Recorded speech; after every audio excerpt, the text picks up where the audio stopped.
Ya, Assalamualaikum warahmatullahi wabarakatuh. Eh, Selamat pagi semuanya penonton yang ada di seluruh Indonesia. Kali ini saya akan membahas mengenai weight management.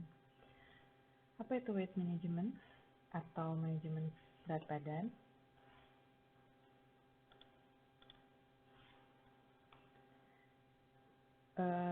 Ada creator and writer of New York Times health blog. Dia berbicara, I get tired of people who say it's simple, just eat less and move more. Namanya Tara Parker Pope. Kenyataannya nggak semudah itu ya. Rata-rata orang-orang overweight atau obese itu struggle terhadap penurunan berat badannya. Jadi it's not that simple. Sebelum kita berbicara tentang weight management, kita bahas mengenai energy balance. Apa sih energy balance atau keseimbangan energi? Itu adalah hubungan kalori yang dikonsumsi dengan kalori yang dikeluarkan. Kalori yang dikonsumsi mencakup semua kalori yang dimakan dalam periode 1 hari atau 24 jam. Jadi energy balance itu ada 3 jenis. Yang pertama ada weight maintenance, ada weight gain, ada weight loss. Itu tergantung dari kesetimbangan antara food intake dan energy expenditure. Kalau yang weight maintenance itu keseimbangan antara food intake dan energi expenditure-nya sama, jadi setimbang. Berbeda dengan weight gain, itu kenapa sih weight gain itu sama aja kayak peningkatan berat badannya? Kenapa sih bisa meningkat berat badannya? Karena memang food intake atau asupan makanannya itu lebih besar dibandingkan energi expenditure atau energi yang dikeluarkan. Disebut juga itu positive energy balance. Ada juga weight loss. Kenapa sih orang bisa mengalami penurunan berat badan? Yaitu karena memang energi expenditure-nya lebih tinggi dibandingkan food intake-nya. Atau disebut juga negative energy balance. Nah, kembali lagi ke positive energy balance, itu bagus sebenarnya, tapi dalam keadaan tertentu. Yang pertama yaitu invensi atau baik ya. Jadi baik bagusnya memang intake asupan makanannya atau asupan gizinya lebih tinggi dibandingkan energi expenditure. Ada lagi childhood atau masa kanak-kanak karena memang membutuhkan energi selain untuk maintenance tubuhnya, ada juga untuk energi yang digunakan untuk pertumbuhan dan perkembangannya.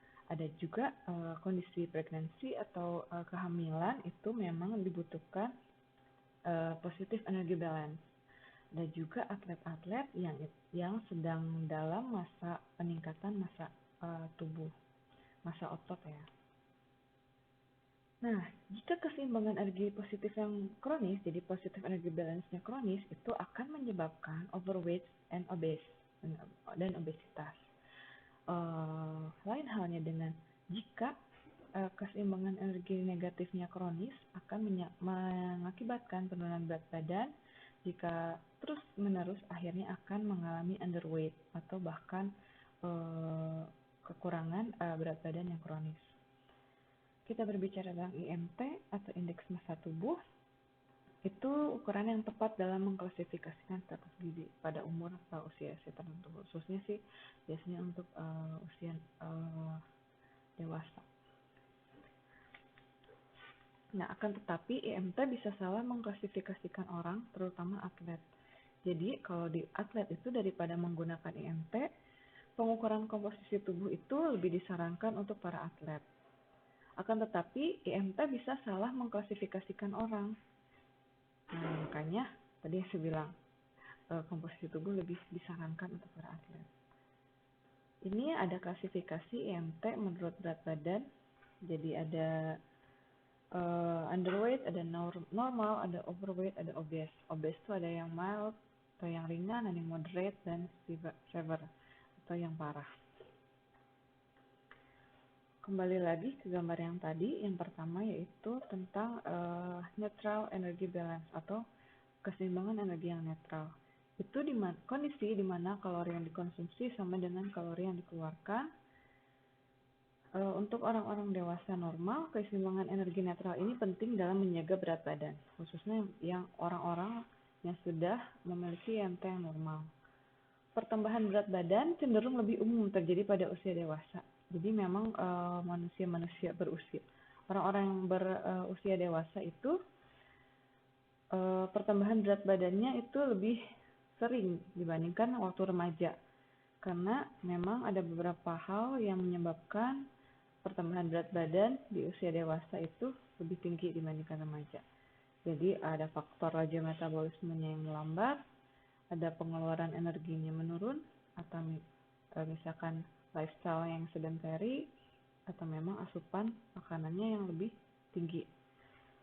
Selain proses penuaan, ada beberapa faktor lain yang berperan dalam peningkatan berat badan, yaitu tadi saya bilang lifestyle atau gaya hidup yang sedenter atau physical inactivity, tingkat aktivitas fisik yang rendah, kemudian makan makanan terlalu banyak kalorinya, kemudian ada konsumsi obat-obatan tertentu, dan kebiasaan-kebiasaan yang tidak sehat, seperti berkadang, melewatkan sarapan, dan lainnya.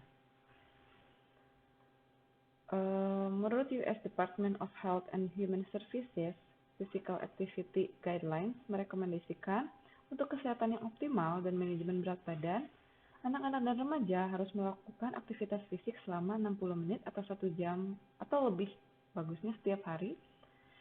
Nah, karena ini masih anak-anak dan remaja, jadi kegiatannya harus menyenangkan sesuai dengan usia, agar anak-anak dan remaja tersebut tertarik untuk melakukan aktivitas.